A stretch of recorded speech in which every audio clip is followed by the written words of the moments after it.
السلام علیکم ورحمۃ اللہ۔ بحریہ ٹاؤن کے اس میلاد میں کافی ساری طبیعت خراب تھی میری۔ میلاد بیسمنٹ میں تھا اور سانس لینے میں جیسے پرابلم ہوتا تھا، پراپر ماسک فیس پر کرنا میرے لیے سخت مشقت تھی، اور مشکل کے ساتھ ہم نے اس میلاد کو ختم کیا، لیکن بہت ہی شاندار محفل۔ اگر ہمیں یہ سمجھ آ جائے کہ ہماری جگہ کیا ہے تو ہم بہت ساری چیزوں سے بچتے ہیں۔ بہت ساری باتیں ایسی ہوتی ہیں جن میں بندے کو صبر نہیں آ رہا ہوتا، لیکن جب اسے یہ سمجھ آ جاتی ہے نا اس کی جگہ ہے تو صبر کرنا آسان ہو جاتا ہے نا۔ تو جب کسی کو یہ سمجھ آ جائے کہ حضور اسے دیکھتے ہیں، حضور بلاتے ہیں، حضور بٹھاتے ہیں، تو دنیا کو وہ کہتے ہیں نا بھاڑ میں جائے، جو مرضی ہوتا ہے۔ جب وہ دیکھتے ہیں، وہ بلاتے ہیں، تو کسی کا منہ کیوں دیکھیں اور کسی کی طرف کیوں دھیان کریں۔ اندر ٹھنڈ ہو تو باہر کی آگ کچھ نہیں چاہیے، اور اندر ٹھنڈ تب ہوتی جب آپ کو یہ یقین ہوتا ہے کہ آپ کا کہیں رابطہ جڑا ہوا ہے۔ الحمدللہ اپنی قدر کیا کریں۔ آپ الحمدللہ برکت والے لوگ ہیں۔ اکثریت آپ میں سے وہ ہے جنہیں میں بار بار ان محفلوں میں یہاں دیکھتی ہوں۔ الحمدللہ اللہ کریم آپ کا اعزاز اور آپ کا تاج سلامت رکھے، اور اللہ تعالیٰ آپ کو اسے سنبھالنے کی توفیق عطا فرمائے۔ ہم کسی بھی محفل میں جاتے وقت یہ جو اوپننگ کی چیزیں پڑھی جاتی ہیں وہ ہم کبھی کھول کے نہیں دیکھتے۔ ہمیں پتا ہوتا ہے محفل کا اپنا نصیب ہے، اس کا اپنا مقدر ہے۔ جو کھلتا ہے محفل کے لیے وہی ہوتا ہے، جو آپ کے لیے ہے یہ آپ ہی کے لیے ہے۔ اللہ کریم کی ہم کے ساتھ ہم اس برکت والی محفل کو آغاز کرتے ہیں کہ میں نقطہ ذرہ کچھ بھی نہیں، میرے چار چفیرے تو ہی تو۔ میں نقطہ ذرہ کچھ بھی نہیں، میرے چار چفیرے تو ہی تو۔ نہ آن تو پہن کو ساں، نہ بعد مرن تو کچھ ہو ساں۔ لکھ شور شرابہ ایک کوئی ہوں، اس بودیا دھواں چاروں سو۔ میں نقطہ ذرہ کچھ بھی نہیں، میرے چار چفیرے تو ہی تو۔ کوئی حرف نہ ہو یا جیوے ہوں، اس بودیا دھواں چاروں سو۔ ہر راستہ پردہ ایک کوئی ہوں، تے میرے چار چفیرے تو ہی تو۔ یہ وہ ہے کیا اللہ، یہ وہ سانس ہے، یہ وہ روح ہے، یہ وہ سر کائنات ہے، یہ وہ ذات رب العالمین ہے۔ اور جب ذرے کے چاروں طرف اس کا رب ہو تو وہ ذرہ کم رہتا ہے، اور جس کے چاروں طرف میرے چار چفیرے تو ہی تو، جسے یہ سمجھ آ جاتی ہے کہ میں ذرہ صحیح مگر میری نگہبانی ہوں میں ہے، تو پھر اسے کسی چیز کی پرواہ رہتی بھی نہیں ہے۔ کوئی حرف نہ ہو یا جیوے ہوں، اس بودیاں دھواں چاروں سو۔ ہر راستہ پردہ ایک کوئی ہوں، میرے چار چفیرے تو ہی تو۔ تے دم مست دھمالا اندر وچ، سب جلوے مندے مندر وچ وسط تے ہجر تے ایک کوئی ہوں، میرے چار چفیرے تو ہی تو۔ میں نقطہ ذرہ کچھ بھی نہیں، میرے چار چفیرے تو ہی تو۔ اور آپ کہیں بھی صلی اللہ علیہ وآلہ وسلم کی رحمت والی ذات کا ایک ساتھ جہاں پہ پڑھوں گی، آپ اس کو پیچھے بھاپت سے دہرائیں گے انشاءاللہ سمجھیں کہ ذات تیری وچ جلوہ استا، اس دے حسن دا تو سوا۔ اللہ نے محبوب کو آئینہ بنایا ہے، اور محبوب کا آئینہ اللہ کی تجلیوں کا عکس۔ تو جو کوئی چاہے، جب موسیٰ نے کہا تھا رب ارنی، تو اللہ نے فرمایا تھا موسیٰ لن ترانی۔ یہ نہیں کہا تھا کہ موسیٰ کوئی نہیں دیکھ سکے گا، کہا تھا موسیٰ آپ نہیں دیکھ سکیں گے۔ آئے گا کوئی جو ایک بار نہیں بار بار جائے گا اور بار بار دیکھ کر آئے گا۔ کہا موسیٰ آپ دیکھ نہیں سکیں گے، مگر کوئی ہوگا جس کے چہرے کے آئینے میں ہم آپ کو اپنا عکس دکھائیں گے، اور وہ آئینہ چہرہ مصطفیٰ تھا، جس میں اللہ کریم نے شب معراج بار بار محبوب کو پلٹایا اور بار بار اس چہرے کے آئینے میں اپنا عکس جمایا کہ ذات تیری وچ جلوہ اسدا، اس دے حسن دا تو سراغ۔ واہ محبوبہ اکھیاں تیریاں کجل جنا پایا مازا۔ اور یہ اللہ قرآن میں فرماتا ہے کہ محبوب نے آنکھ نے جو دیکھا وہ نہ حد سے بڑی اور نہ ہی چھپکی، اور دل نے جو دیکھا وہ حق دیکھا۔ تو جو جو آپ صلی اللہ علیہ وآلہ وسلم کی، یعنی الحمدللہ میں لکھ سکتی ہوں، میں لکھتی ہوں، اور 17 کتابیں الحمدللہ میں لکھی جا چکی ہیں، 18ویں میں لکھ رہی تھی۔ پھر بھی اصل میں جس بندے کو جو فیلڈ ہوتا ہے نا، بات کی گہرائی سمجھ اسی کو آتی ہے، شاید بتانے سے بات ویسے سمجھ نہ آتی ہو۔ اور میں اس کی قسم کھا سکتی ہوں کہ 18 کتابیں لکھنے کے بعد بھی میں نے کسی ایک حرف سے حضور کی آنکھ کا حق ادا نہیں کیا، اور میں نہیں کر سکتی، کیونکہ وہ آنکھ ہے جس نے اللہ کا جلوہ دیا۔ بوند کا سمندر میں مل جانا کوئی انوکھی بات نہیں ہے، لیکن بوند کا سمندر میں مل کر پھر پلٹ آنا اور اپنے آپ کو برقرار رکھنا ایسا ہوتا ہی نہیں، یہ قانون قدرت نہیں ہے۔ وہ آنکھ جو رب کے جلووں میں گئی اور پھر پلٹ بھی گئی، اس آنکھ کی شان کو کیسے بیان کر سکتا ہے؟ اللہ نے بھی یہ نہیں بتایا، موسیٰ سے بات کی تو سارے جہان کو بتایا، موسیٰ نے یوں کیا اور میں نے یوں کیا، حضور کی بات کو کہا ما ذاق البصر، بس آنکھ نے جو دیکھا وہ جھوٹ نہیں تھا، نہ آنکھ حد سے بڑی اور نہ ڈھیلی۔ اب کیا دیکھا یہ بتایا تب جاتا جب کسی سمجھنے والے کو سمجھ آتا۔ تو یہ بات سمجھ کے لیول سے اوپر کی بات ہے، اس لیے اس کا تذکرہ قرآن میں کہیں موجود نہیں ہے کہ اللہ شب معراج حضور نے اپنے رب کا دیدار کیسے کیا۔ واہ واہ واہ اکھیاں تیریاں کجل جنا پایا ماسا، تیرے نور دی ٹھنڈک توبہ اگ دے اندر کھڈ دے باغ۔ اور یہ آگ کے اندر جو باغ ظاہر ہوا تھا یہ حضرت ابراہیم علیہ السلام کے لیے تھا، اور وہ اس لیے تھا کہ نور محمدی ان کی پیشانی میں چمکتا تھا۔ اور آپ صلی اللہ علیہ وآلہ وسلم کا نور آدم سے لے کر اور نبی پاک صلی اللہ علیہ وآلہ وسلم کے والد محترم حضرت عبداللہ تک پاک صلبوں اور پاک رنگوں میں منتقل ہوتا رہا، اور ہر نبی کی پیشانی میں نور محمدی دمکتا تھا۔ تو یہ حضرت ابراہیم کی پیشانی میں دمکنے والے نور محمدی کا کرشمہ تھا کہ اس کی ٹھنڈک سے اللہ نے باغ آگ میں لگایا کہ تیرے نور دی ٹھنڈک توبہ آگ دے اندر کھڑ دے باغ، تے چٹا تیرے پیار دا پڑ جائے دل جاندے نے سارے داغ، تے قہر قبر نے انہوں کچھ نہیں کہنا جن نے بالیا عشق چراغ۔ اندھیری رات سنی تھی چراغ لے کے چلے، قبر میں عشق شہ مصطفیٰ کا داغ لے کے چلے۔ اندھیری رات سنی تھی چراغ لے کے چلے، جن کے سینوں میں عشق کا چراغ روشن ہوتا ہے ان کی قبریں کبھی اندھیری نہیں ہوگی، کہ قبر نے انہوں کچھ نہیں کہنا جن نے بالیا عشق چراغ، چٹا تیرے پیار کا پڑ جائے ڈوب جاندے نے سارے داغ، تے تیرے نور دی ٹھنڈک توبہ اگ دے اندر کھٹ دے باغ۔ واہ محبوبہ اکھیاں تیریاں کجل جنا پایا ماں، تے ذات تیری وچ جلوہ اس دا، اس نے حسن دا توے سراغ۔ الصلاۃ والسلام علیک یا رسول اللہ وعلی آلک واصحابک یا حبیب اللہ۔ الصلاۃ والسلام علیک یا نبی اللہ وعلی آلک واصحابک یا نور اللہ صلی اللہ تعالی علیہ وآلہ وسلم۔ فدا کرنا یا رسول اللہ، فدا کروں یا رسول اللہ صلی اللہ علیہ وآلہ وسلم۔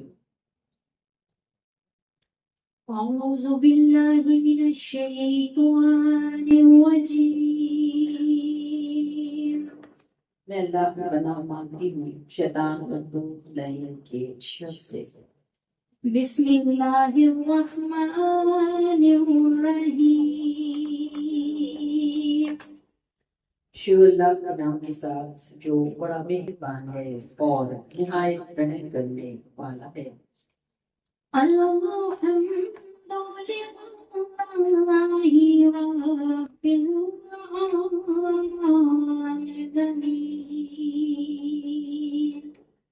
سب تعریفیں اللہ کے لیے ہیں جو تمام جہانوں کا پروردگار ہے، یعنی ہر کسی کو حسب حال پرورش کروانے کی شان رکھنے والا ہے۔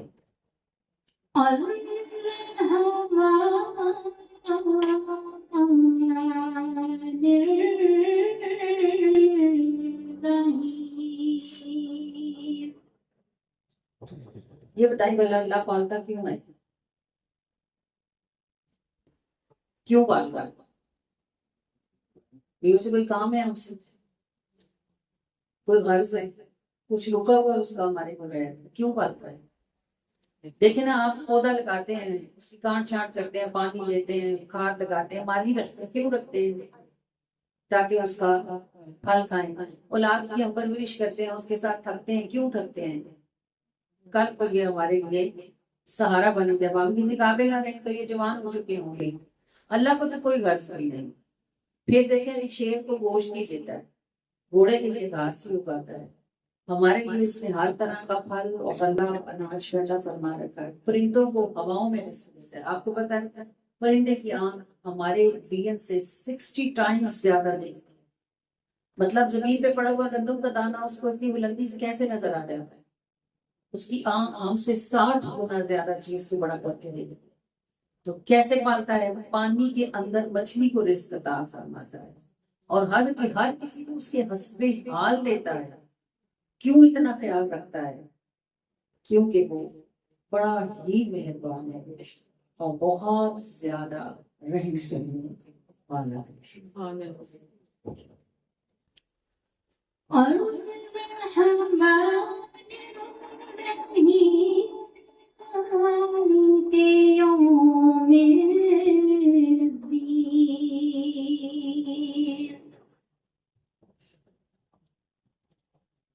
ہاں، وہ مہربان بھی ہے اور رحم کرنے والا بھی ہے، لیکن وہ جزا کے دن کا مالک بھی ہے۔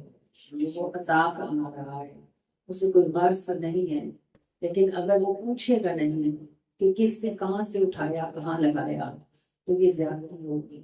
پھر بچنے والوں کو رولنے والے اور گرنے والوں میں فرق تو نہیں رہ جائے گا نا۔ اس لیے یوم الدین ہونا اس کا عدل ہے۔ اس دن وہ پوچھے گا ہر شخص سے۔ ایک بندہ وہ ہے جسے دنیا داری کی غلاستوں سے فرصت نہیں ہے، شراب کباب ہر چیز اس نے اپنے لیے جائز کی ہے۔ ایک وہ ہے جو سخت دھوپ میں تپتی سڑک پر مشقت کر کے اپنے بچوں کے پیٹ میں حلال رزق ڈالتا ہے۔ دونوں برابر تو نہیں نہ ہو سکتے۔ پوچھے گا وہ اس لیے نہیں پوچھے گا کہ اس سے کوئی فرق پڑے گا۔ اسے کیا، اگر ساری زمین نیکوکاروں سے بھر جائے تو اس کی شان کو کیا بڑھائیں گے، اور ساری زمین گناہگاروں سے بھر جائے تو اس کی عظمت کو کیا کم کریں گے؟ تو اللہ ہے، تھا اور رہے گا۔ پوچھے گا وہ اس لیے کہ عدل یہی ہے کہ جب دونوں کو ایک جیسی چیز دی گئی تھی تو پھر یہ دیکھا جائے کہ کس نے ماننے والا رستہ اختیار کیا اور کس نے نہ ماننے والا رستہ اختیار کیا۔ اس دن کافر اللہ سے کہے گا کہ تو مجھ سے میرا سب کچھ لے لے، بس مجھے ایک سانس دے دے واپس دنیا کا، جس میں لا الہ الا اللہ محمد رسول اللہ کہہ لوں۔ تو اللہ پاک فرمائیں گے اگر آج پوری زمین اپنے پہاڑوں جنگلوں سمیت سونے کی کر کے تجھے دی جائے اور پھر تو کہے کہ یہ مجھ سے لے کے ایک سانس دے دو، تو نہیں ملے۔ اس کا مطلب ہے کہ خزانہ تو سانس ہی۔ اللہ کی سنبھالنے کی توفیق عطا فرمائے، کیونکہ مالک یوم الدین ہے۔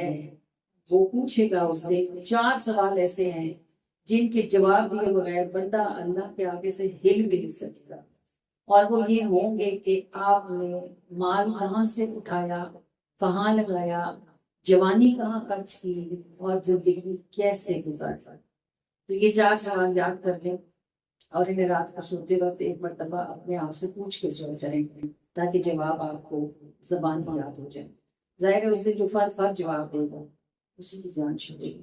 جس نے ذرا بھی ہلا تلا کیا اور آج بائیں کی تو گیا، اس کو خود سے پوچھنا چاہیے کہ ہم نے کیا کیا ہے اور کیا رہ گیا ہوا ہے۔ ابھی اصل میں توبہ کا وقت ہے، اگر کچھ غلطی ہے بھی تو ابھی سدھر جائے۔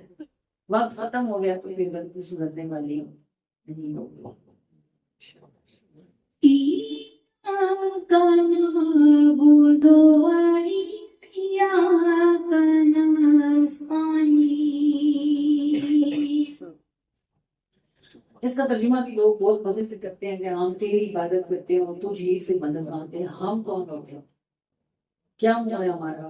کیا اوقات ہے ہمیں؟ ہماری کیا اوقات ہے کہ ہم اللہ کی عبادت کریں؟ یہ اللہ کا فضل ہے کہ اس نے ہمیں اپنی بندگی میں داخل فرمایا ہے.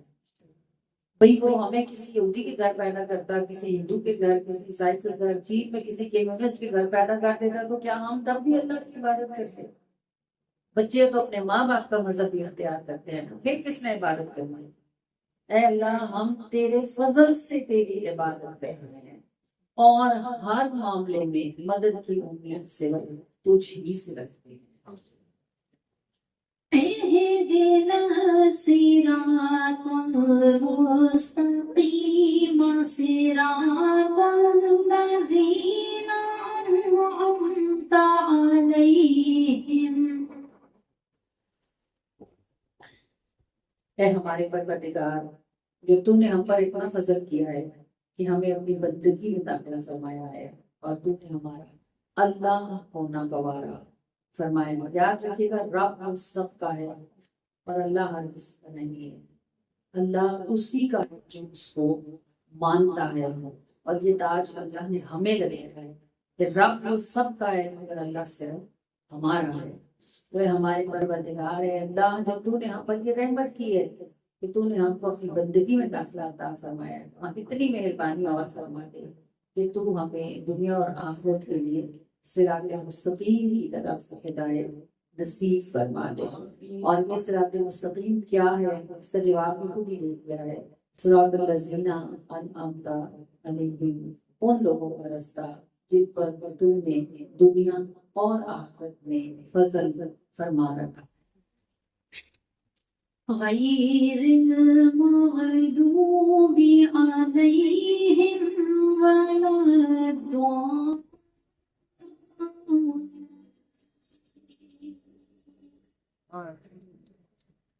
اے ہمارے پروردگار، ہمیں ان کے پیچھے چلنے سے بچا لے جن پر تیرا غضب نازل ہو چکا ہے، اور ان کی پیروی کرنے سے بھی بچا لے جو خود راہ بھول چکے ہیں، بھٹک چکے ہیں. اور obviously اگر کسی کا اپنا راہ میں ہوا ہوا ہو تو وہ کسی دوسرے کو بلا راہ پہ کیسے رکھ سکتا ہے؟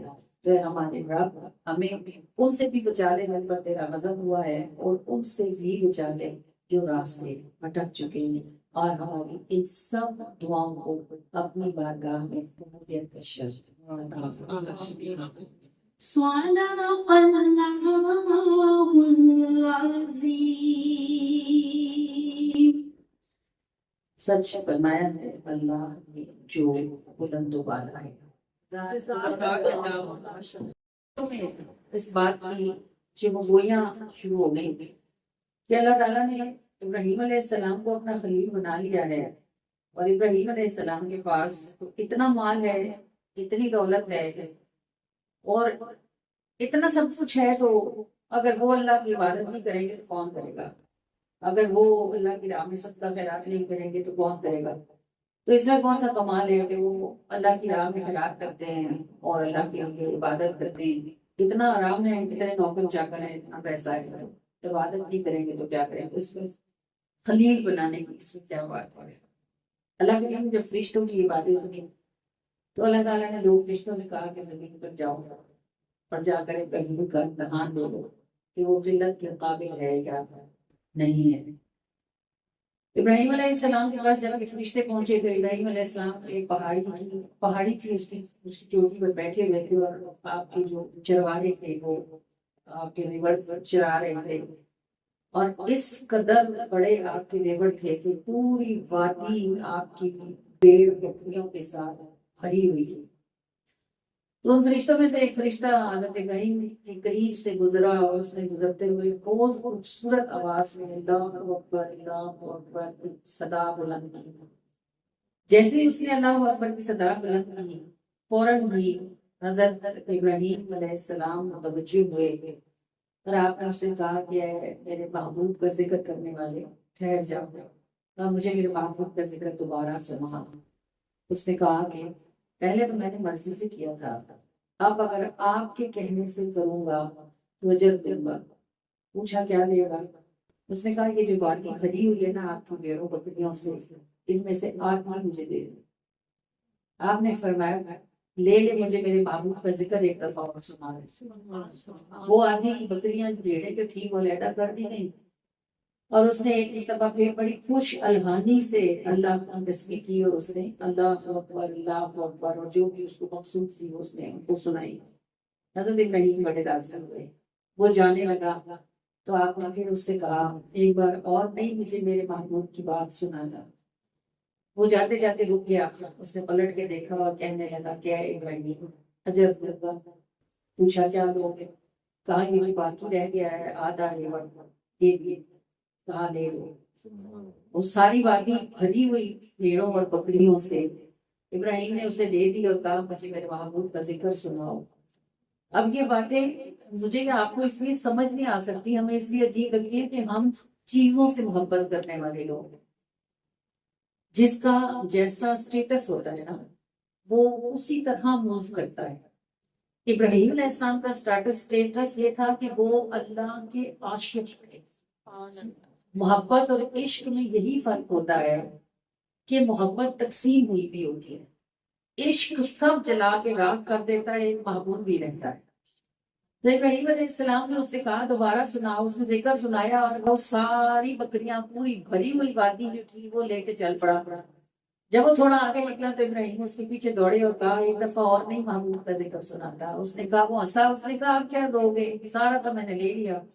فرمایا مجھے چرواہا اجڑی بنا کے ساتھ لے جاؤ، تمہاری بھیڑوں بکریوں کی دیکھ بھال کروں گا، مجھے ایک دفعہ اور محبوب کا ذکر سنا۔ سب کچھ بنام محبوب، اپنی ذات کو بھی نہ رکھا کہ وہ بھی محبوب کے ذکر پر قربان فرمائے۔ جب اس رشتے نے یہ بات سنی تو اس نے کہا ہے اللہ بے شک ابراہیم کی ملت کے لائق ہے، اور یہ شان والے امر کو خلیل بنایا جائے، کیونکہ وہ آپ سے دنیا اور اس کی چیزوں کے طالب نہیں ہیں، بلکہ وہ آپ سے صرف آپ کے طلبگار ہیں۔ اللہ سے محبت تو ہم سبھی کرتے ہیں، کسی نہ کسی لیول پر یہ ہمارے دل میں موجود ہے۔ کبھی کبھی ہماری ذاتی محبتیں اللہ کی محبت پر غالب آ جاتی ہیں، اور کبھی کبھی اللہ کی محبت ذاتی محبت پر غالب آتی ہے، لیکن عشق کے درجے تک پہنچنا ہماری بس کی شاید بات نہیں ہے۔ یہ شاید ہم نے کبھی اس رستے کو دیکھ کر کبھی اس پر پاؤں رکھنے کی کوشش نہیں کی، شاید ہمارا اتنا ظرف نہیں ہے، شاید اتنا حوصلہ نہیں ہے، مگر ایک کام تو ہم کر سکتے، اور وہ یہ ہے کہ جب دعا مانگا تو یوں کہے کہ اے اللہ میں تجھ سے آسانیوں کے ساتھ تیرا ہی سوال کرتا ہوں۔ یہ تو مشکل بات نہیں ہے نا، آپ اللہ سے اللہ کو مانگے لیکن آسانی کا لفظ نہ بھولیں، کبھی بھی یہ نہ کہیں کہ اللہ تو میرا ہو جا، اس میں بہت مشقت ہے۔ یوں کہیں کہ اے اللہ آسانی کے ساتھ میرا ہو جا۔ تو اللہ دیکھیں کوئی بھی چیز مشکل تو اسے ہوتی ہی نہیں ہے نا، یہ تو ہمیں ہوتی ہے، اس سے نہیں ہوتی کسی چیز سے مشکل۔ تو جب آگے دعا کریں گے کہ یا اللہ آسانی کے ساتھ میرا ہو جا، تو وہ یہ رستہ بھی نکال دے گا، کیونکہ اسی کو بس کو نہیں کہنا ہے اور سب کچھ ہو جائے۔ تو یہ مانگنے والی دعاؤں میں شامل کرنے والی ایک دعا ہے۔ یاد رکھیے گا جب اللہ کسی کا ہو جاتا ہے نا تو اللہ اپنے دروازے اس کے لیے کھول دے۔ یہ جو ولی ہوتے ہیں نا ان کے ہاتھ اللہ کی جیب میں ہوتے ہیں، جو چاہتے ہیں نکال لیتے ہیں اور جو چاہتے ہیں ڈال دیتے ہیں، بس صرف تعلق بننے کی بات ہوتی ہے۔ اور میں پھر آپ کو بار بار کہتی ہوں کہ یہ کوئی ایکسٹرا آرڈنری بات نہیں ہے، صرف طلب کی بات ہے۔ اگر یہ طلب پیدا کر لیں تو ایک ذرہ تو چلے مل ہی جائے گا نا، آسانی کے ساتھ ایک ذرہ بھی مل جائے تو ہمارے اپنے پچھلوں کا کام ہو جائے گا۔ اللہ کریم ہمیں مانگنے کی توفیق عطا فرمائے۔ تیری تجھ سے کبھی ہٹ نہ پائے، رہے دل سوا تیرے ہر شعر سے خالی، کوئی بات تھی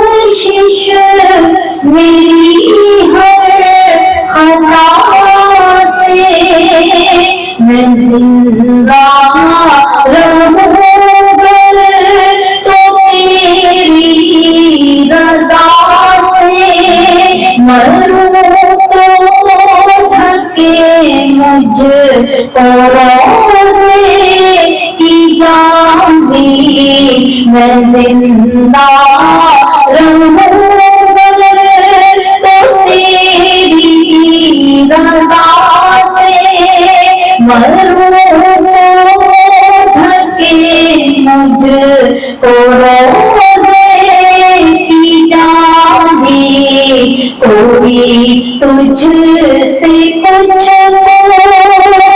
کچھ مانگتا ہے الہی میں تجھ سے ہوں تیرا سوالی الہی میں تجھ سے ہوں تیرا سوالی الہی میں تجھ سے ہوں تیرا سوالی.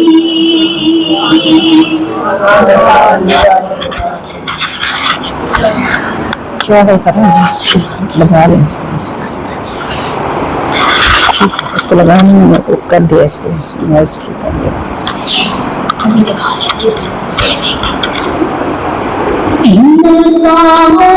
ایک تبسم جیسے ریت میں پھول کھلائے ان کا ایک تبسم جیسے ریت میں پھول کھلائے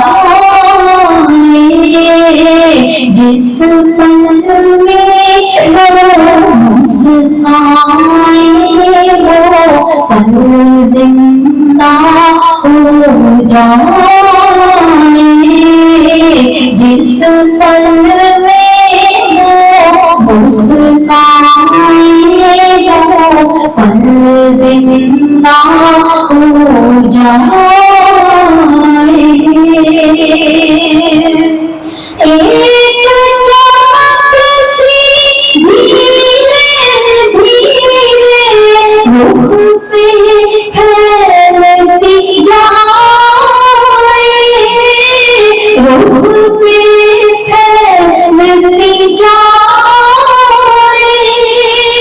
ان کے حسن کو اتنا تبسم کتنے چاند لگائے ان کے حسن کو اتنا تبسم کتنے چاند لگائے صلی اللہ نبی نا صلی اللہ محمد صلی اللہ شفیعنا صلی اللہ محمد.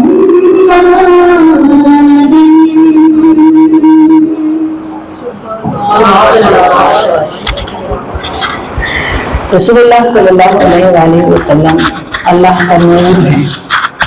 اور یہ بات بڑی متنازع ہے، اس پہ لوگ بڑی بحث کرتے ہیں. کوئی کہتا ہے وہ بشر ہیں، کوئی کہتا ہے ہمارے جیسے بشر ہیں، کوئی کہتا ہے صرف نور ہیں. جو اس کی حقیقت ہے وہ یہ ہے کہ وہ اللہ کا نور ہیں اور لباس بشریت میں ہیں. سب کی روح نور ہوتی ہے، آپ کی روح بھی اللہ کا نور ہی ہے، کیونکہ اللہ تعالیٰ خود فرماتا ہے کہ ہم نے آدم کا پتلا بنایا وَنَفَخْتُ فِيهِ رُوحِي، اور پھر ہم نے اس میں اپنی روح پھونکی. تو یہ روح کیا ہے؟ اللہ کا نور ہے. لیکن آپ یہ جو ہمارا وجود پورے کا پورا باہر سے ایسا ہے جیسے ہم کپڑے پہنتے ہیں، ہمارا پورا وجود ایسا ایک لباس ہے، لباس بشریت. اس بشریت کے پیچھے جو چیز کام کر رہی ہے وہ اللہ کا نور یعنی روح ہے۔ اب اس نور کو اس نور سے کمپیئر نہیں کیا جا سکتا۔ انٹینسٹی کو سمجھتے ہوں گے نا آپ، شدت ہوتی ہے نا، ہر چیز ایک کوئی چیز ہوتی ہے وہ 0.00001 پر ہوتی ہے، مائکرو پہ ہوتی ہے، نینو پہ ہوتی ہے۔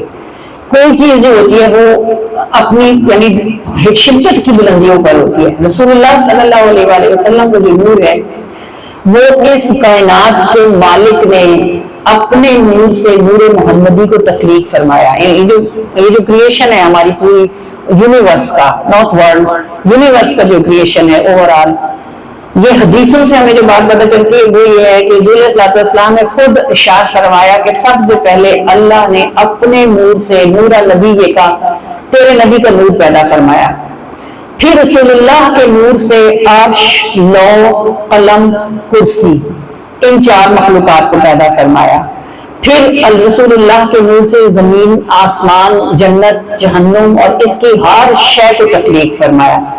کل کائنات میں گردش جو ہے وہ رسول اللہ کے نور ہی کی ہے۔ ہر شے جو بڑھتی ہے، جو پھلتی ہے، جو اہل نظر ہے نا وہ کہتے ہیں کہ اگر نظر کا تار اگر کسی چیز پر جما دیا جائے تو اس چیز میں سے نکلنے والے نور کی حد رسول اللہ کے قدمین ہوتے ہیں۔ یعنی آپ روٹی کا ٹکڑا ہاتھ میں پکڑیں اور اللہ کرے کہ کبھی آپ عمر کے کسی حصے میں آپ کی اتنی بصیرت ہو کہ آپ دیکھ سکیں کہ اس روٹی میں سے ایک نور نکلتا ہے، وہ نور کا باریک دھاگا جا کے رسول اللہ کے قدموں سے جڑتا ہے۔ اور اس کائنات میں جو چیزیں بدبو کے ساتھ ہیں یا جو چیزیں غلاظت کے ساتھ ہیں وہ اس نور سے محروم ہیں۔ ہر وہ چیز جو معطر ہے، معمر ہے، خوشبودار ہے، تر و تازہ ہے، اس کا تعلق نور مصطفیٰ کے ساتھ جوڑنے سے ہے۔ تو آپ صلی اللہ علیہ وآلہ وسلم کا ان کے نور کا ایک پہلو تو یہ ہے کہ وہ پوشیدہ ہے، یعنی آنکھ سے دکھتا نہیں ہے، لیکن جب خود رسول اللہ زمین پر موجود تھے تو یہ نور حصی تھا۔ حصی مطلب آپ کے کتنے خواص خمسہ ہیں؟ 5۔ آپ چھو سکتے ہیں، آپ دیکھ سکتے ہیں، آپ محسوس کر سکتے ہیں، پکڑ سکتے ہیں، یہ خواص خمسہ ہیں۔ 5 حصے ہیں آپ کی جو چیزوں کو ڈیٹیکٹ کرتی ہیں۔ حضور صلی اللہ علیہ وسلم جب زندہ تھے تو آپ صلی اللہ علیہ وآلہ وسلم کا نور حصی تھا، مطلب کہ آنکھوں سے دیکھا جاتا تھا۔ صرف یوں نہیں کہا جائے گا کہ حضور علیہ الصلوۃ والسلام اللہ کا نور ہیں، بلکہ حضور علیہ الصلوۃ والسلام کے اس نور کی جلوہ گری بھی موجود تھی۔ آپ صلی اللہ علیہ وآلہ وسلم جب مسکراتے تھے، صحابہ کہتے ہیں کہ خدا کی قسم دوپہر کا سورج ہوتا تھا، اور جب حضور مسکراتے تھے تو ہمیں لگتا تھا سورج پر سے بادل ابھی ہٹا ہے۔ اس کا مطلب آپ کو ہمیں اس لیے سمجھ نہیں آتا کہ ہماری آنکھ نے اس کائنات میں کوئی چیز سورج سے زیادہ روشن دیکھی ہوئی نہیں ہے۔ وہ صحابہ کی آنکھیں تھیں جو یہ دیکھتی تھی کہ دوپہر کے چمکتے ہوئے سورج میں جب حضور مسکراتے ہیں تو ایسا لگتا ہے جیسے سورج پہ سے بادل ہٹا ہے، مطلب کہ اتنی روشنی نکلتی ہے جو سورج کی روشنی کو ماند کرتی ہے۔ اور یہ جو آپ حضرت ایما سعدیہ والی باتیں سنتے ہیں نا کہ وہ فرماتے ہیں کہ ہم اس کو لے کے جہاں چلے جائیں جو چیز ڈھونڈتے ہیں مل جاتی ہے، یہ نور حصی تھا، یعنی دکھتا تھا یہ نور۔ اور یہ جو حضرت عائشہ صدیقہ فرماتی ہیں کہ سحری کا وقت تھا اور میں کچھ سی رہی تھی تو میرے ہاتھ سے سوئی گر گئی، اور فرماتے ہیں سوئی ادھاری مانگی ہوئی تھی کسی سے تو مجھے پریشانی لاحق ہوئی کہ میں نے واپس کرنی ہے، نہ ملی تو کیا کروں گی، میں سوئی تلاش کر رہی تھی، رسول اللہ تشریف لے آئے۔ کہتی ہیں کہ یہ جو سوئی تھی نا فتبینت الابرہ بشعاع وجہ محمد صلی اللہ علیہ وآلہ وسلم، وہ کہتی ہیں کہ وہ سوئی رسول اللہ کے چہرے کی روشنی میں چمک گئی۔ اب یہ نور حصی تھا، یعنی آنکھ سے دکھنے والی چیز تھی جو عائشہ صدیقہ دیکھ رہی تھی۔ انہوں نے کہا سوئی چمک پڑی، میں مسکرائی اور میں نے سوئی اٹھا لی۔ اسی لیے دنیا میں کوئی شخص صحابہ جیسا نہیں ہو سکتا کہ جو ان کی آنکھوں نے دیکھا وہ ان سے پہلے اور ان کے بعد کسی آنکھ نے کبھی نہیں دیکھا۔ نبی ایک دن حضرت عائشہ صدیقہ کہتے ہیں ایک دن حضور علیہ الصلوۃ والسلام، میرا خیال ہے مولانا اسماعیل حقی علیہ رحمہ نے غالباً اس واقعے کو لکھا ہے، فرماتی ہیں کہ نبی پاک صلی اللہ علیہ وآلہ وسلم ایک دن میرے پاس سے اٹھے اور اٹھ کے چپ کر کے باہر نکل گئے۔ کہتی میں بڑی حیران ہوئی کیونکہ حضور جب میرے پاس ہوتے تھے تو مجھ سے پوچھتے تھے، مجھے کہتے تھے عائشہ اگر تم اجازت دو تو میں اپنے رب کی عبادت کروں، اور یہ امت کو سکھانے کے لیے تھا، ورنہ آپ صلی اللہ علیہ وآلہ وسلم کو ان میں سے کسی بات کی ضرورت بھی نہیں تھی. مطلب بیوی کا حق اتنا ہے کہ اگر آپ نے نفلی عبادت کرنی ہے تو اس سے پوچھیں گے کہ وہ آپ کو اجازت دے کہ نہ دے. جیسے شوہر کا یہ حق ہے کہ اگر بیوی نفلی روزہ رکھنا چاہتی ہے اور شوہر منع کرے تو وہ نہیں رکھ سکتی. اسی طرح اگر بستر پر بیوی اور شوہر موجود ہے تو شوہر بیوی سے پوچھے گا کہ اگر تم راضی ہو اجازت دیتی ہو تو میں اٹھ جاؤں فلاں کام کر لوں. تو حضور علیہ الصلوۃ والسلام پوچھتے تھے عائشہ صدیقہ سے تو نہیں پوچھا، اٹھ کے چلے گئے. کہتی میں بڑی حیران ہوئی، میں نے کہا پتہ نہیں آج یہ کیا معاملہ ہوا. تو کہتی میں اٹھی اور میں نے دیکھا کمرے میں حضور علیہ الصلوۃ والسلام کا استعمال شدہ تہبت پڑا ہوا تھا. میں نے اسی تہبت کو سر پہ رکھ لیا اور میں حضور علیہ الصلوۃ والسلام کی تلاش میں ذرا آگے ہوئی تو میں نے دیکھا گھر اور مسجد ساتھ ساتھ جو تھے، ایک کھڑکی تھی درمیان میں، ایک دروازہ تھا اور ساتھ مسجد تھی. کہتی تھوڑا آگے ہوئی تو میں نے دیکھا کہ حضور علیہ الصلوۃ والسلام مسجد میں غالباً عالم مراقبہ میں تھے، یعنی ارد گرد سے بے نیاز تھے. کہتی میں آگے ہوئی اور میں نے آواز دی تو حضور علیہ الصلوۃ والسلام کہتی نہیں، کہتی میں آگے ہوئی تو حضور نے میری آہٹ سے پوچھا کون ہے، تو میں نے کہا عائشہ. تو حضور نے فرمایا کون عائشہ؟ تو کہتی میں ساری کی ساری ہل گئی. میں نے کہا ابو بکر کی بیٹی. انہوں نے کہا کون ابو بکر؟ کہتی میرے سے تو کھڑا ہی رہنا دشوار ہو گیا اور میں پیچھے ہو گئی اور بیٹھ گئی اور میں اپنے دل پہ ہاتھ رکھ کے سوچنے لگی یہ کیا ہو گیا آج. کہتی تھوڑی دیر بعد جب فجر کی اذان ہو گئی، نماز پڑھا کے حضور گھر تشریف لائے تو حضور علیہ الصلوۃ والسلام کو میں نے میری شکل دیکھی، انہوں نے تو پوچھا عائشہ تمہیں کیا ہوا ہے؟ کہنے لگی یا رسول اللہ آج تو وہ ہوا ہے جو اس سے پہلے کبھی نہیں ہوا. تو پوچھا کہ کیا ہوا؟ کہنے لگی میں جب آپ کو دیکھ رہی تھی قریب ہوئی تو آپ نے پوچھا کون، اور میں نے کہا عائشہ. تو آپ نے کہا کون عائشہ؟ اور جب میں نے کہا ابو بکر کی بیٹی تو آپ نے کہا کون ابو بکر؟ تو حضور صلی اللہ علیہ وسلم مسکرائے اور آپ نے فرمایا عائشہ ایک وقت ہمارا اللہ کے ساتھ ایسا ہوتا ہے جب اللہ کے سوا کوئی نہیں ہوتا. تو یعنی یہ نور اس نور سے ملنے جاتا ہے یا وہ نور اس نور سے ملنے آتا ہے. اور کمال کی بات یہ ہے کہ بوند سمندر میں ملتی ہے اور پھر واپس پلٹ آتی ہے. یہ نبی پاک صلی اللہ علیہ وآلہ وسلم کا نور. حق یہ ہے کہ اس کا بیان بھی ممکن نہیں ہے، بس جس کو جتنی سمجھ آتی ہے وہ اتنی ہی بات کر سکتا ہے. واللہ اعلم ورسولہ. لیکن اللہ کریم ایک بار زندگی میں ہم سب کی آنکھوں کو اتنی تاب عطا فرمائے. آپ درود پاک پڑھتے ہیں، آپ روتے ہیں، آپ کی جی چاہتا ہے ہمارا کہ ایک بار حضور ہمیں دیدار عطا فرمائیں. بس ایک بار ہم کہتے ہیں یا رسول اللہ، بہت بار کی حسرت نہیں کرتے، اتنا منہ نہیں ہمارا، ایک بار تو ہمیں زندگی میں ہمارے گھر میں جلوہ عطا فرمائیں. لیکن یہ حسرت تھوڑی ہی لوگوں کی پوری ہوتی ہے. کسی کے تو 10 کرم ہو جاتا ہے، اس کی وجہ کوئی نسبت ہوتی ہے، اور کبھی کبھی کوئی ساری عمر مانگتا رہتا ہے اس کو نہیں ملتا. اس کی وجہ یہ نہیں ہوتی کہ وہ دینا نہیں چاہتے، اس کی وجہ یہ ہوتی ہے کہ لینے والے کا برتن اتنا بڑا نہیں ہوتا کہ یہ نعمت اس میں ٹھہر سکے. تو جب برتن میں نعمت ٹھہرے نہ تو ڈالنا ظلم ہوتا ہے، اس لیے نہیں ملتا. لیکن یہ درود پڑھنے والے انشاءاللہ عز و جل ضرور حضور کا دیدار کریں گے انشاءاللہ، کیونکہ یہ رستہ جاتا ہی حضور کے نور تک ہے. انشاءاللہ جو اس میں مواظبت کریں گے، چلتے رہیں گے انشاءاللہ عز و جل. نہ آئے زندگی میں گھر تو انشاءاللہ موت کے وقت تشریف لائیں گے انشاءاللہ قبر میں. روشن آنکھیں ہنستا چہرہ، روشن آنکھیں ہنستا چہرہ، ہر ہر بال کو نور نے گھیرا. روشن آنکھیں ہنستا چہرہ، ہر ہر بال کو نور نے گھیرا.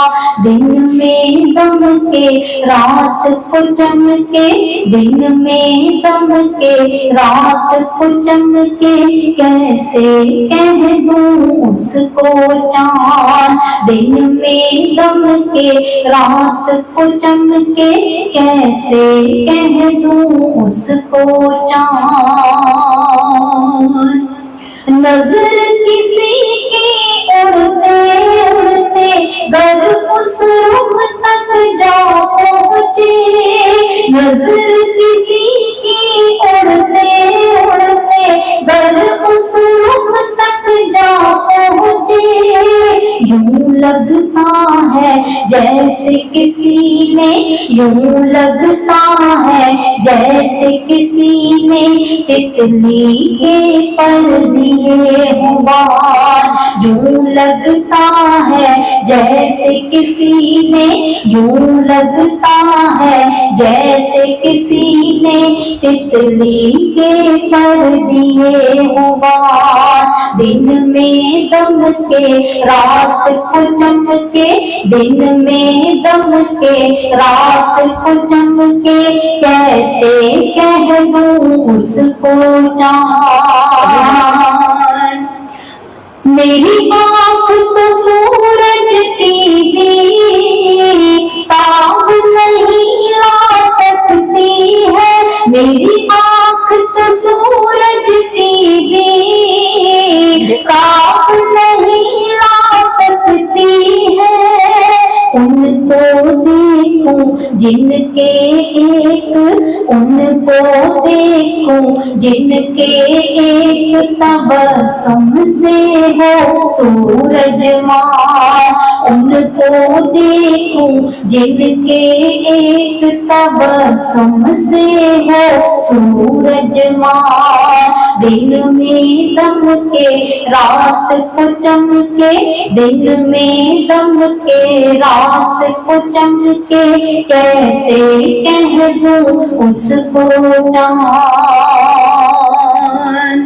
روشنیوں کے جتنے گھیر سارے ان قدموں میں ڈھیر، روشنیوں کے جتنے گھیر سارے ان قدموں میں ڈھیر، جو اس گھیر سے باہر نکلا، جو اس گھیر سے باہر نکلا، لٹ گیا مٹ گیا ہو گیا ران، جو اس گھیر سے باہر نکلا، لٹ گیا مٹ گیا ہو گیا ران، یوں لگتا ہے جیسے کسی نے تتلی کے پر دیے ہوں بار، روشن آنکھیں ہنستا چہرہ، روشن آنکھیں ہنستا چہرہ، ہر ہر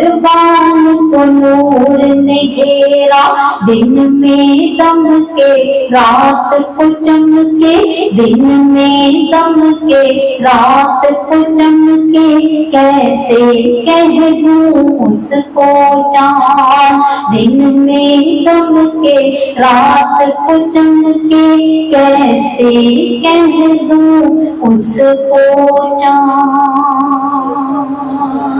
انسان کو مصیبت میں سب سے زیادہ جس چیز کی ضرورت ہوتی ہے وہ حوصلہ ہوتا ہے، اور یہ حوصلہ کبھی کبھی اندر سے جنریٹ نہیں ہو رہا ہوتا، مشکل اتنی بڑی ہوتی ہے کہ برداشت سے باہر ہوتی ہے، تو پھر یہ حوصلہ کسی کی تھپکی سے آ جاتا ہے، کسی کے حرف سے آ جاتا ہے، اور کسی کی مسکراہٹ سے، بس کوئی ایک بات ہی کہہ دینا کہ کوئی بات نہیں ٹھیک ہو جائے گا، تو بندہ جیسے ڈوبتے ڈوبتے تر جاتا ہے۔ اللہ نے انسان کی فطرت ایسی بنائی ہے کہ اس کو سہار چاہیے ہوتا ہے، کبھی کبھی اندر سے ہی مل جاتا ہے اور کبھی کبھی اس کی باہر سے ضرورت پڑتی ہے۔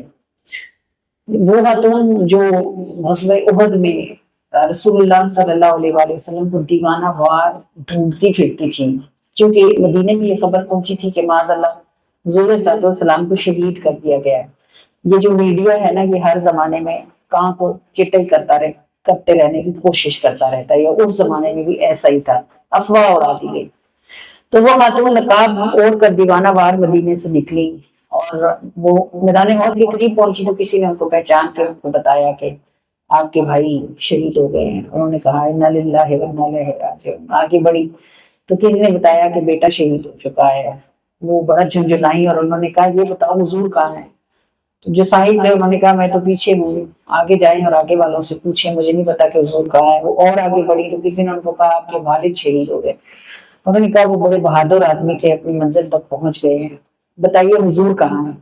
وہ کہنے لگے وہ جو آگے سڑک پہاڑی کی طرف جو رش ہے ادھر آپ صلی اللہ علیہ وآلہ وسلم موجود ہیں. جب وہ اس رش میں پہنچی تو کسی نے ان کو پہچان کے انہیں بتایا کہ آپ کے شوہر بھی شہید ہو چکے ہیں. وہ تقریباً چلائیں اور کہنے لگی مجھے یہ بتائیں کہ حضور کیسے ہیں. ان صاحب نے کہا میں دیکھ کے آ رہا ہوں, اللہ کا شکر ہے کہ رسول اللہ زخمی ہیں لیکن خیریت سے ہیں. ان خاتون نے ایک تاریخی جملہ کہا, انہوں نے کہا اگر حضور سلامت ہیں تو ہر غم ہیچ ہے.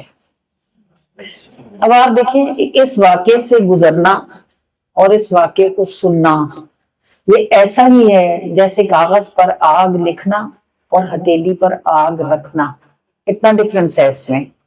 وہ کیا چیز ہوگی جس نے ان خاتون کو اتنا حوصلہ دیا کہ ان کے گھر کے چاروں ستون گر گئے, لیکن انہوں نے کہا سب مصیبتیں ہیچ ہیں اگر حضور موجود ہیں. اس کا مطلب ہے رسول اللہ کا اپنے لوگوں کے ساتھ رویہ اس قدر قریبی, اتنی محبت اور اتنی شفقت والا تھا کہ حضور کے ہوتے ہوئے لوگ کسی بھی بات سے بے حوصلہ نہیں ہوتے تھے, چاہے جو مرضی ہو جائے. آپ صلی اللہ علیہ وآلہ وسلم کی مسکراہٹ, آپ صلی اللہ علیہ وآلہ وسلم کے دو حرف, آپ صلی اللہ علیہ وآلہ وسلم کا کسی کی طرف نگاہ اٹھا کے دیکھ لینا گویا اس کے کندھوں سے پہاڑ کو دور کر دیتا ہوتا.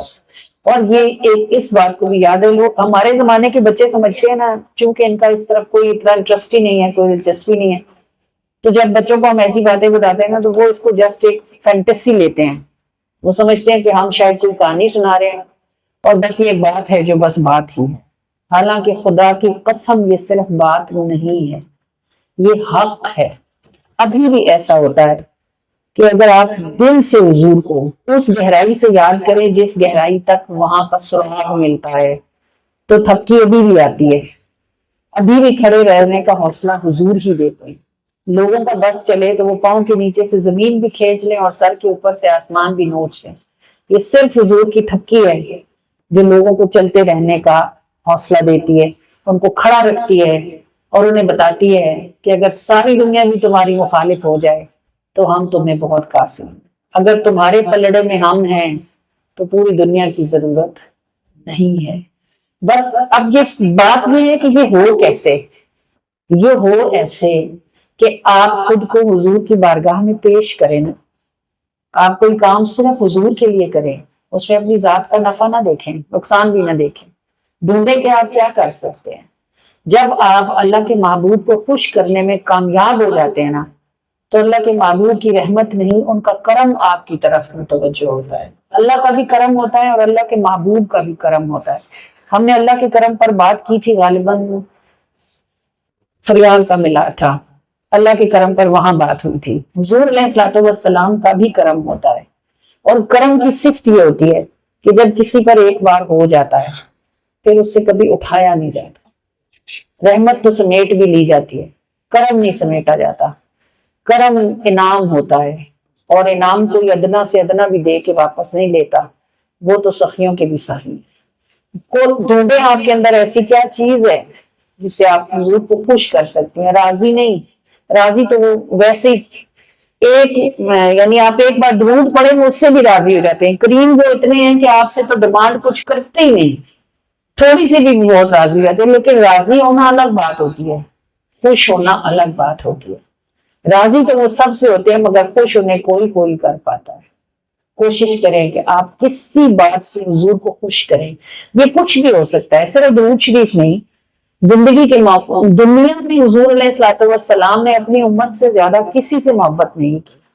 آپ ڈھونڈیں کہ آپ حضور کے کسی امتی کے لیے کیسے نافع ہو سکتے ہیں, صرف اس لیے کہ حضور خوش ہوں.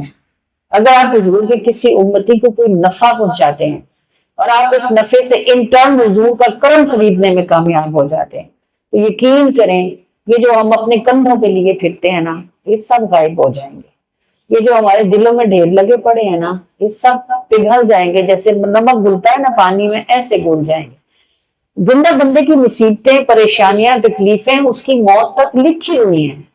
لیکن کبھی کبھی ایسا بھی تو ہوتا ہے کہ دکھنے میں پہاڑ ہوتا ہے اور سہارنے میں روئی ہوتی ہے. ہو سکتا ہے, کوئی محال نہیں ہے. کچھ بھی نہ بدلے مگر سب کچھ تبدیل ہو جائے، ہوتا ہے، ہو جاتا ہے، صرف ان کے کرم تک پہنچنے کی بات ہوتی ہے، کر دیتے ہیں وہ۔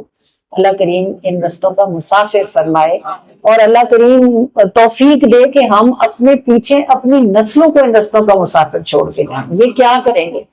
ہمارا وقت ان سے بہت بہتر تھا، الحمدللہ ہم نے اچھا وقت گزار لیا ہے، لیکن جو اب وقت آ رہا ہے، ہمارے بچوں کا وقت آ رہا ہے، یہ مشکل ترین وقت ہے۔ یہ کیسے بچیں گے؟ یہ کیا کریں گے؟ اللہ کریم کوئی اپنے محبوب کے کرم کا ذرہ ہماری نسلوں کو بھی نصیب فرمائے، اللہ کریم ہمیں بھی عطا فرمائے، اور اللہ کریم ہماری نسلوں کو عطا فرمائے۔ ایک مسکراہٹ، ایک نظر، ایک تبسم اللہ پاک ہماری اولادوں کو عطا فرمائے کہ جن جو آسانیاں اللہ نے ذکر محبوب کے صدقے سے ہمیں عطا کی ہیں، وہ اللہ کریم ہماری نسلوں کو بھی اٹھانے کی توفیق عطا فرمائے، مگر یہ کام بہت مشکل ہے۔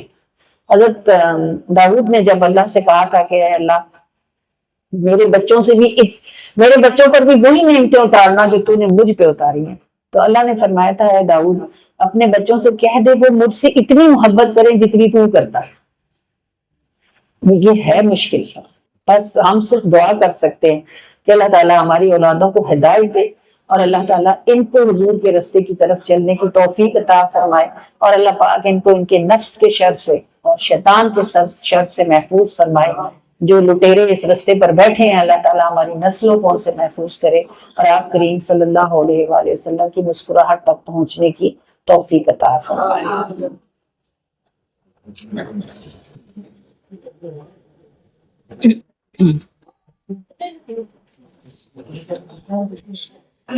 راہ کے اندھیروں میں دیپ جلتے جاتے ہیں، راہ کے اندھیروں میں دیپ جلتے جاتے ہیں، اور سبب فقط اتنا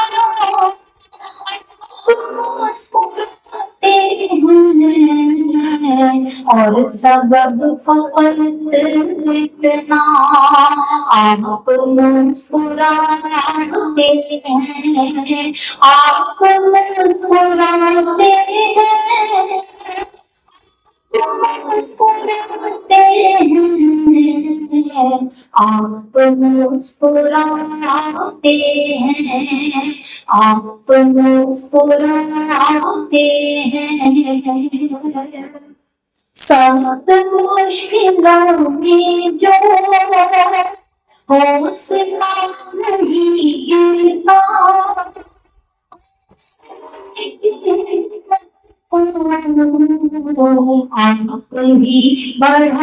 آپ بھی بڑھاتے ہیں حوصلے کی ہمت کو، آپ ہی بڑھاتے ہیں،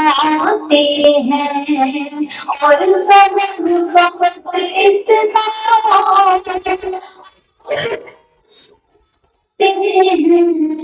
اتنا راہ کے اندھیروں میں دیپ جلتے جاتے ہیں، اور سبب فقط اتنا مسکراتے ہیں، آپ مسکراتے ہیں، آپ مسکراتے ہیں۔ اپنی خوش نصیبی پر کیوں نہ فدا ہوں گے، اپنی خوش نصیبی پر کیوں نہ فدا ہوں گے، مجھ سے جو ہم خود بناتے ہیں، ہم سے جو بگڑتا ہے آپ خود بناتے ہیں، اور سب آپ مسکراتے ہیں،